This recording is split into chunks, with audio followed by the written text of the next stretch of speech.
ஆத்மநேசர் இயேசுவை அண்டிக்கொள். அவருக்கு பிரியமாய் வாழுகிற ஒரு வாழ்க்கை வாழ ஒப்புக்கொடு. ஆமென். ஸ்தோத்திரம். இப்போ இருக்கிற சகாயத்தின் நாட்கள், இப்போ இருக்கிறதான கிருபையின் நாட்கள்ல ஆமென். ஸ்தோத்திரம். கர்த்தரை தெய்வமாய் கொண்டு அவருக்கு பிரியமாய் வாழ கர்த்தர் உங்களுக்கும் எனக்கும் ஆண்டவர் பலன் தருவாராக. இப்போ நாம் அவரை விட்டுவிட்டோம் ஆனால் பிறகு நாம் பிந்தி ஆமென் நாம் நியாய தீர்ப்பு காலத்தில் தப்பிக்கொள்ள முடியாது. நாம் நியாயம் தீர்க்கப்படாதபடிக்கு, நியாயம் தீர்க்கப்படாதபடிக்கு, கர்த்தரால் மீட்கப்படும்படிக்கு அவருடைய பாதத்தை கட்டியாய் பிடித்துக் கொள்வோமாக. அடைக்கலமே உமதடிமை நானே, ஆர்ப்பரிப்பேனே அகமகிழ்ந்தே, கர்த்தர் நீ செய்த நன்மைகளையே நித்தம் நித்தம் நான் நினைப்பேனே. கர்த்தர் நீ செய்த நன்மைகளையே நித்தம் நித்தம் நான் நினைப்பேனே. கர்த்தரேவும் செய்கைகள் பெரியவைகளே, சுத்தரேவும் செயல்கள் மகத்துவமானதே. கர்த்தரேவும் செய்கைகள் பெரியவைகளே, சுத்தரேவும் செயல்கள் மகத்துவமானதே. நித்தியரேவும் நியாயங்கள் என்றும் நிற்குமே, பக்தரின் பேரின்ப பாக்கியம் இதே. நித்தியரேவும் நியாயங்கள் என்றும் நிற்குமே, பக்தரின் பேரின்ப பாக்கியம் இதே. அடைக்கலமே உமதடிமை நானே, ஆர்ப்பரிப்பேனே அகமகிழ்ந்தே, கர்த்தர் செய்த நன்மைகளையே நித்தம் நித்தம் நான் நினைப்பேனே. கர்த்தர் செய்த நன்மைகளையே நித்தம் நித்தம் நான் நினைப்பேனே.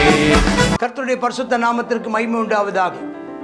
கர்த்தராகிய இயேசு கிறிஸ்துவின் திருநாமத்தினாலே உங்கள் யாவரையும் நான் வரவேற்கிறேன். இன்றைக்கு ஏசாயா 21ஆம் அதிகாரத்தை பார்க்க போகிறோம். அப்போ 13ஆம் அதிகாரத்திலிருந்தே ஒவ்வொரு தேசத்துக்கான எச்சரிப்பின் செய்தியும் நியாய தீர்ப்பை குறித்த வார்த்தைகளையும் சொல்லிகிட்டே வர்றாங்க. நேற்றைக்கு 20ஆம் அதிகாரத்தில் வரும்போது தீர்க்கதரிசியுடைய வார்த்தையும் தீர்க்கதரிசியின் வாழ்க்கையும் தீர்க்கதரிசியுடைய குடும்பத்தில் நடக்கிறதான சம்பவங்களும் கூட தீர்க்க தரிசன செய்தியாகவே இருக்கிறது என்பதை நம்ம பார்த்தோம். இங்கே கடல் வனாந்தரத்தின் பாரம், இது ஒன்று கடல் அருகே உள்ள பாலைவனத்தை குறித்த ஒரு இறைவாக்கு அப்படின்னு பார்க்குறோம். எந்த கடல்னு இந்த அரபிக்கடல் இருக்குது அல்லவா, அரபிக்கடலுக்கு மேலே, அதாவது பெர்சியா, பாபிலோன், ஈராக், இந்த காலத்து ஈராக், அந்த காலத்து பெர்சியா, அதாவது மேதிய பெர்சியா, அப்படிதான சூசான் அரண்மனை, அதுக்கு மேலே பாபிலோன், அதுக்கு மேலே நினிவே. இந்த ஒரு பகுதி வந்து ஒரு வனாந்தரம், ஒரு பெரிய ஒரு சமவெளி. அந்த சினேயார் சமவெளி, கல்தேயர் அந்த பகுதியில் அதுக்கு விரோதமாக சொல்கிறார். சுழல் காற்று தென் திசையிலிருந்து எழும்பி கடந்து வருகிறது போல பயங்கரமான தேசமாகிய வனாந்தரத்திலிருந்து அது புயல் காற்று வருதான். அப்போ பாலைவனத்திலிருந்து ஒரு படையெடுத்து ஒருத்தன் வருகிறான் அப்படின்னு சொல்லப்படும். ஒரு பெரிய பாலைவனத்து வர்றான். அவன் யார்? இப்போ அசீரியாவை தாண்டி இப்போ பாபிலோன் சாம்ராஜ்யம் வருது. அசீரியா சாம்ராஜ்யம் முடிஞ்சுது, சீரிய சாம்ராஜ்யம் முடிஞ்சுது, அசீரியா முடிஞ்சுது, எகிப்து முடிஞ்சுது. இப்போ பாபிலோன் திரும்ப எழும்புது. 13ஆம் 14 சொல்லப்பட்டிருந்தாலும் மறுபடியும் இங்கே 21 அதே வார்த்தை சொல்ல கொடிய தரிசனம் தெரிவிக்கப்பட்டது. ஒரு பெரிய காரணம் என்னன்னா, துரோகி துரோகம் பண்ணிக்கிட்டே இருக்கிறான், பாழாக்குறவன் பாழாக்கி கொண்டே இருக்கிறான். ஏலாமே எலும்பு தாக்கு, மேதியாவே முற்றுகையிடு. யாருக்கு விரோதமா? பாபிலோனுக்கு விரோதமா. அதனாலே உண்டான தவிப்பையெல்லாம் ஒளிய பண்ணேன். எதனால் உண்டான தவிப்பு? இந்த பாபிலோனால் உண்டான தவிப்பு. அவன் இந்த பாபிலோனுக்கு அந்த என்ன சொல்கிறது, இந்த பாபிலோனிய தேசத்துலேருந்து பாபிலோனுக்கு கீழே, அதுக்கு பக்கம், அதனால் கீழே இருந்து தானே பாபிலோன் பகுதியில் உள்ளதாங்க. அதுக்கு கீழே தான் மேதியா எழும்புது. அது தெற்கே பாபிலோன்லேருந்து கீழே தெற்கு பக்கத்துலேருந்து மேதியா எழும்பி யுத்தம் பண்ண போகுது. அப்போ என்ன நடக்குது? 3ஆம் வசனத்தில், என் இடுப்பு மகாவேதனா நிறைஞ்சிருக்குது, பிள்ளை பெருளின் வேதனை கொத்த வேதனை பிடிச்சது, கேட்டதினால் உழைவு கொண்டு கண்டதினால் கலங்கினேன்கிறார். ஒரு பெரிய ஒரு போராட்டம் வருது.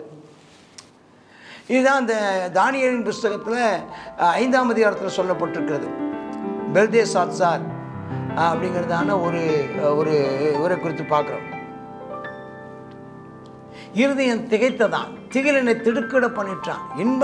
எனக்கு இன்பம் தந்த இரவு பயங்கரமாயிட்டு. அவன் எடுத்து அந்த நாளில் ராத்திரியில் அவன் தேவனுடையதான அந்த பாத்திரத்தில் அவன் மதுபானத்தை பருகி அவன் தேவனுக்கு விரோதமாக அவன் பேசுகிறான். வாசிக்க அந்த 5ஆம் அதிகாரத்தில் ஆமென், ஸ்தோத்திரம். தானியேலின் புஸ்தகம் 5ஆம் அதிகாரத்தில் நம்ம இப்படி வாசிக்கிறோம். தானியேலின் புஸ்தகம் 5ஆம் அதிகாரத்தில் அங்கே நடக்கிறத பார்க்குறோம்.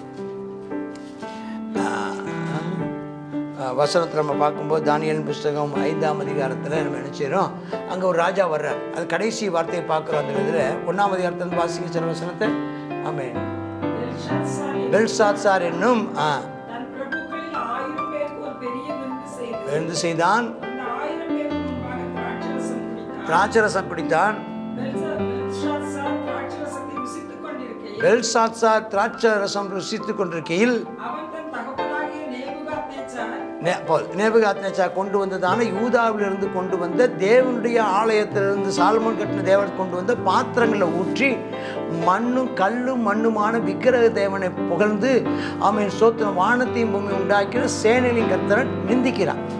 இதனால அந்த 5ஆம் வசனம், அந்த நேரத்தில் மனுஷ கைவிரல்கள் தோன்றி எதிராக எழுதிட்டு அந்த கண்டான். வேறுபட்டது, அவனை கலங்க பண்ணினது. இந்த வசனம்லாம் அங்கே இருக்கு பாருங்க, இந்த வார்த்தையெல்லாம் அங்கே இருக்கு பாருங்க. எந்தெந்த வார்த்தையெல்லாம் இருக்கு பார்த்தீங்களா? இப்போ திரும்ப வாசிங்க. 3ஆம் வசனம் 21:2 நடக்கிறதுக்கு பல வருஷத்துக்கு முன்னால் சொன்ன ஒன்று. ஏசா 21:2 அங்கே சொல்ல அவனுடைய இடுப்பு நடுங்கினதான். வாசிங்க. 5ஆம் வசனத்துக்கு தான் அந்த 5ஆம் வசனம் 2ஆம் வசனம். அது இந்த இதை விட்டுருங்க, ஏசாயா விட்டுருங்க. அங்கே தொடர்ந்து நீங்கள் தானியேலில் வாசிங்க. கட்டுகள் தளர்ந்தது, முழங்கால்கள் நடுங்கினது, அவன் இருதயம் திகைத்தது, திடுக்கிட பண்ணினான், பயங்கரமாயிற்று. வாசிங்க. உரத்த சத்தமிட்டு ஜோசியரையும் எல்லாம் அழைச்சான். ஒருத்தரான்னு பார்க்க முடியல. கடைசியாக தானியேல் வர்றாரு. அவர் என்ன சொல்கிறாரு? அதுக்கு ஒரு அர்த்தம் சொல்கிறாரு. என்ன அர்த்தம் சொல்கிறாரு? அதுக்கு என்ன அர்த்தம் சொல்கிறாரு? மெனே மெனே தெக்கேல் உப்பார்சின்னு சொன்னால் நீ திராசில நெருக்கப்பட்டு என்னவென்றால் என்பது அர்த்தமாவது உன் ராஜ்யத்தோடு மட்டுப்பட்டு போச்சு, அதுக்கு முடி உண்டாயிற்று.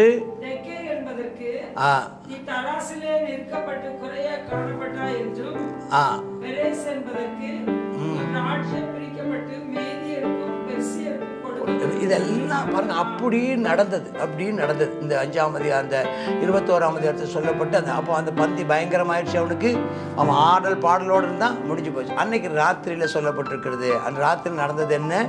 அவன் அன்னைக்கு காலையில் கடைசி வசனத்தை வாசிங்க. அவன் ஸ்தோத்திரம் நடந்தது என்ன?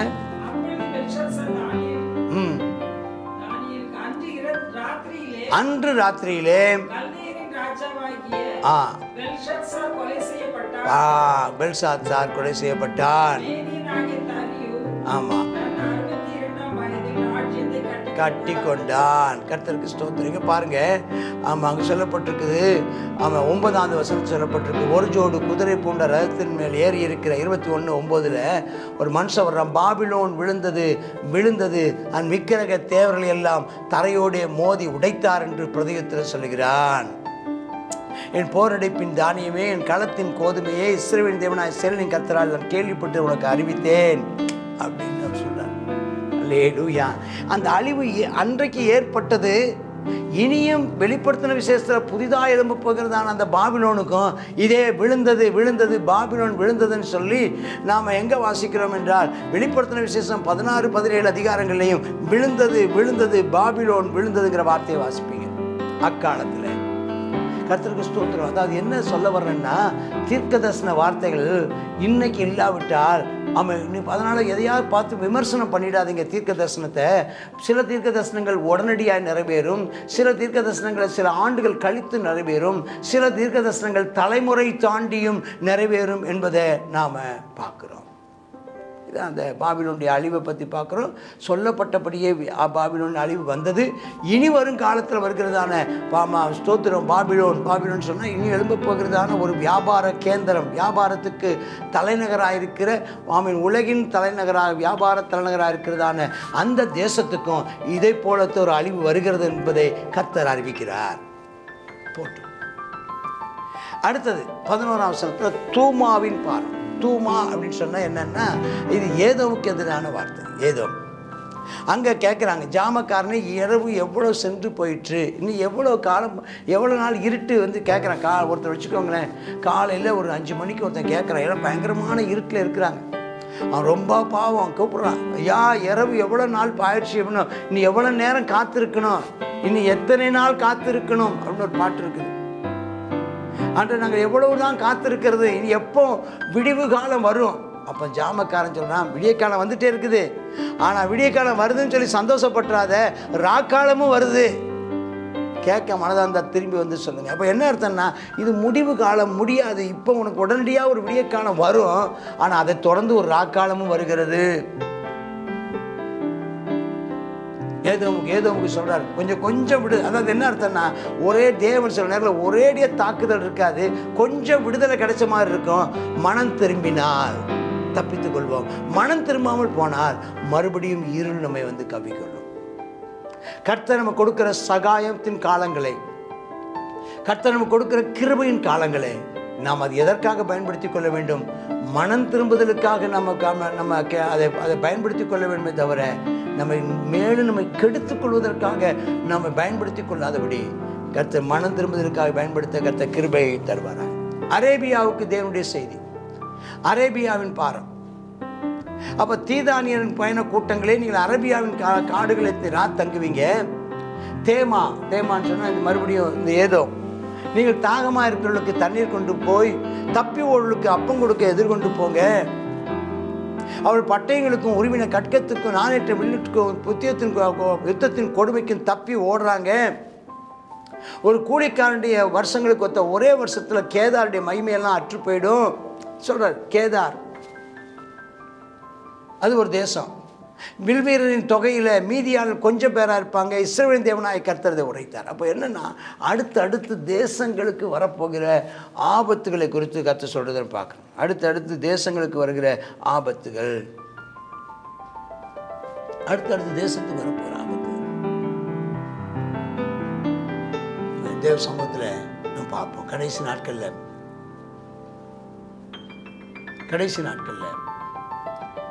வியாபாரம் தான் ரொம்ப பெருத்து போயிருக்கு.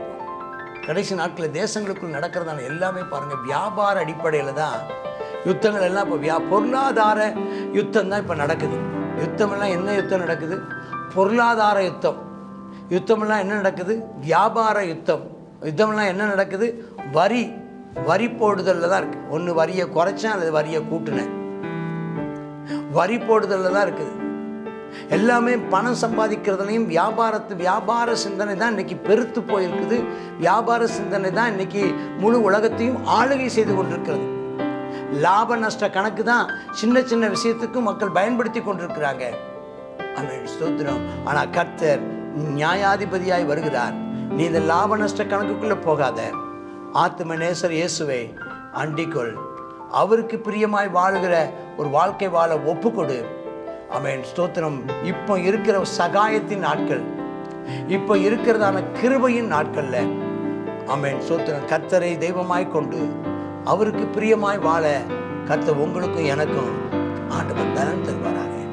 இப்போ நாம் அவரை விட்டுவிட்டோம், ஆனால் பிறகு நாம் பிந்தி நாம் நியாய தீர்ப்பு காலத்தில் தப்பிக்கொள்ள முடியாது. நாம் நியாயம் தீர்க்கப்படாதபடிக்கு, நியாயம் தீர்க்கப்படாதபடிக்கு, கர்த்தரால் மீட்கப்படும்படிக்கு அவருடைய பாதத்தை கட்டியாய் பிடித்துக் கொள்வோமாக. ஆமென், ஆமென். God bless you. பாபிலோன் சாம்ராஜ்யத்துக்கு வந்ததான அழிவை குறித்து நம்ம இதில் பார்க்குறோம். ஆமாம், அதில் என்ன செய்கிறாங்க, அவங்க பெல்ஷாத்சார் அப்படிங்கிறத அவரோட அவருடையதான கடைசி ராஜா அவர் என்ன செய்கிறார், அந்த ஒரே நாளில் அவர் கொலை செய்யப்படுகிறார்னு சொல்லி பார்க்குறோம். அப்போ இவங்க என்ன செய்கிறாங்க, பயங்கரமான இக்கட்டு பாபிலோனுக்கு நேரிடுகிறது.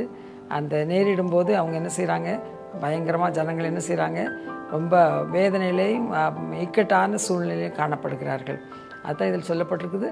அவன் ஜாமக்காரனை நோக்கி என்ன செய்கிறாங்களாம், அவன் இன்னும் இரவு செல்வதற்கு எவ்வளோ நேரம் ஆகணும். அப்போ அவன் சொல்கிறான், பகலும் வந்துருச்சு, இரவும் வந்துருச்சு, ராக்காலமும் வந்துருச்சு, விடியற்காலமும் வந்துருச்சு. அவன் நீங்கள் கேட்க மனது ஆனால் கேளுங்கள் என்று சொல்லி சொல்லுங்கள். அப்போ இந்த நாட்டில் நாம் என்ன செய்கிறோம், இந்த கடைசி நாட்களில் வந்திருக்கிறோம். நம்ம எந்த நேரத்தில் நமக்கு விடியற்காலம் வரும், எந்த நேரத்தில் இரவு வரும்னு தெரியாது. அவன் இது என்ன செய்கிறான், பிரசவ ஸ்திரீக்கு பிரசவ வேதனை வருகிறது போல் அழிவு என்ன செய்யுமா, சடுதியாய் வரும் அப்படின்னு சொல்லி பார்க்குறோம். அதனால் நம்ம கடைசி நாட்களில் இருக்கிறோம். நம்ம கர்த்தரை பிடித்துக்கொள்வோம், நம்ம மனம் திரும்புவோம், கர்த்தருக்கு பிரியமாய் நம்ம நடந்து கொள்வோம்.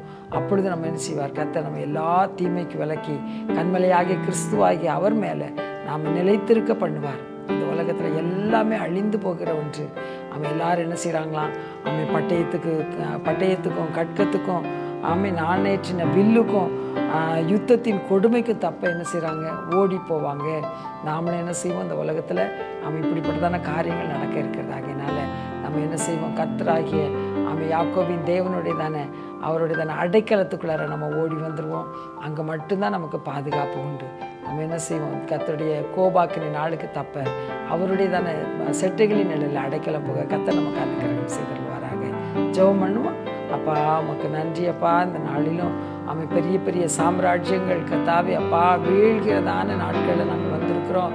ஆமேனப்பா மனுஷர் மேலே ஆமேனப்பா நம்பிக்கை வைக்காமல், ஆமேனப்பா எங்கள் புயபலத்தின் மேலே நாங்கள் நம்பிக்கை வைக்காமல் கர்த்தாவே ஸ்தோத்திரம் அப்பா. அப்பா ஸ்தோத்திரம். ஆமேனப்பா நீங்கள் சொல்லியிருக்கிறீங்கப்பா, மலைகள் விலகும், பர்வதங்கள் நிலை பெறும், என் கிருபை விலகாதுன்னு சொல்லியிருக்கிறீங்களேப்பா. ஆமேனப்பா ஆமேன். அபாரமாய் நம்பி இருந்ததானே அப்பா, மலை போல நம்பி இருந்ததானே அப்பா, எல்லாம் மாறி போகும் என்று பார்க்கிறோமே. நீரோ மாறாதவராக இருக்கிறப்பா. ஆமேனப்பா ஸ்தோத்திரம்.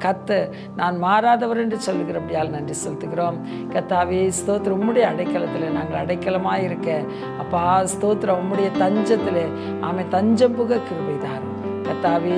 ஆமேனப்பா ஸ்தோத்திரம். உன்னதமானவருடைய மறைவில் இருக்கிறவன் சர்வ வல்லவருடைய நிழலில் தங்குவான்னு சொல்லப்பட்டபடி உம்முடைய மறைவை நோக்கி ஓடி வர அடைக்கலம் புக கர்த்தாவே கிருபை தாரும்.